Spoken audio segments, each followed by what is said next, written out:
அனைவருக்கும் வணக்கம். நாம் எங்கே இருக்கிறோம்னா காஞ்சிபுரம் சாது குமார காலத்தி ஐயா இருக்காங்க. ஐயா, உங்களுடைய குருமார்கள் யாருங்கய்யா? நீங்கள் இந்த நிலைக்கு வரத்துக்கு யாருங்கய்யா குருமார்களை நீங்கள் எப்படி பின்பற்றினீங்க? அந்த குருமார்களை பற்றி சொல்லுங்கய்யா. வணக்கம்.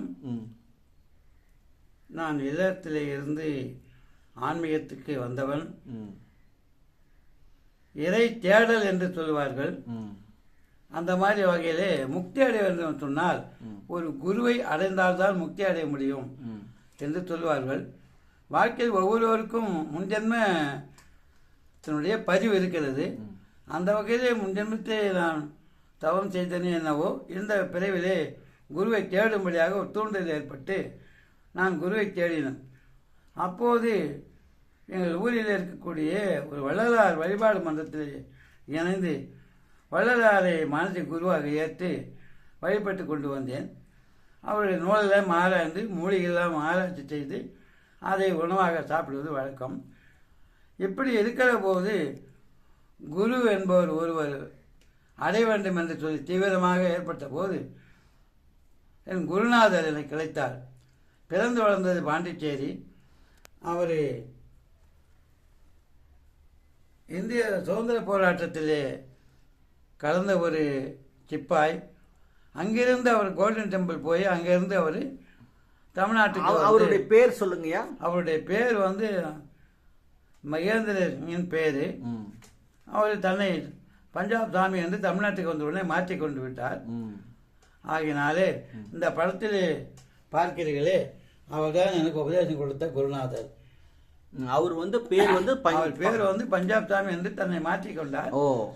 பஞ்சாப் அமிர்தசரத்திலே அவர் பல காலம் இருந்து தொண்டு செய்து அங்கே உபதேசம் பெற்று சாதகம்லாம் செய்து அவர் குருநானக்கை பின்பற்றக்கூடியவர். ஆமா, பஞ்சாபில் இருக்கக்கூடிய கோல்டன் டெம்பிள் என்று சொல்லக்கூடிய அமிர்தசரத்தில் இருக்கக்கூடிய குருநானக்கு அவரை பின்பற்றக்கூடியவர் தான் உங்க குருநாதர். ஆது குருநானக் வழியில வந்தவர் என்னுடைய குருநாதர். அதான் அந்த மகா மந்திரத்தை, குருநானக்குடைய மகா மந்திரத்தை சத்நாம் செய் வாகிய குரு என்று சொல்லக்கூடிய அந்த மந்திரத்தை எனக்கு 10/2/87 வியாழக்கிழமை தை மாதம் புனர்பூச நட்சத்திரம் பகல் 11:45 எனக்கு குருநாதர் கிரந்தத்தின் முன்னாலே இருந்து உபதேசம் கொடுத்தார். அன்று முதல் 8 ஆண்டுகள் இல்லத்திலிருந்து தவம் செய்து பல அனுபவங்களை அடைந்து வள்ளலார் தன் பாடலிலே தன்னுடைய அனுபவத்திலே சொன்ன அனுபவம் எல்லாம் அடியனுக்கு சித்தியாச்சு.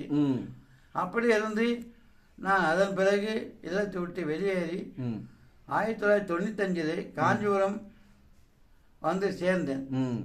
அங்கிருந்து எனக்கு பிழைப்பு தொழிலை இறைவன் வகுத்து கொடுத்தார்.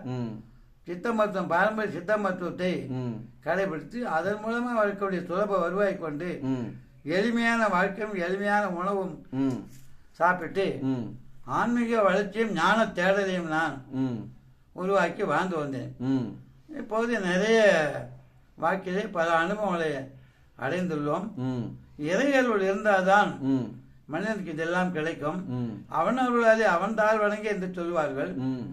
இறைவன் ஆட்கொண்டால்தான் நாம் இறைவன் அடைய முடியும். தவிர நாம ஆசைப்பட்டோ பயப்பட்டோ முயற்சி எடுத்தோ இறைவன் அடைய முடியாது.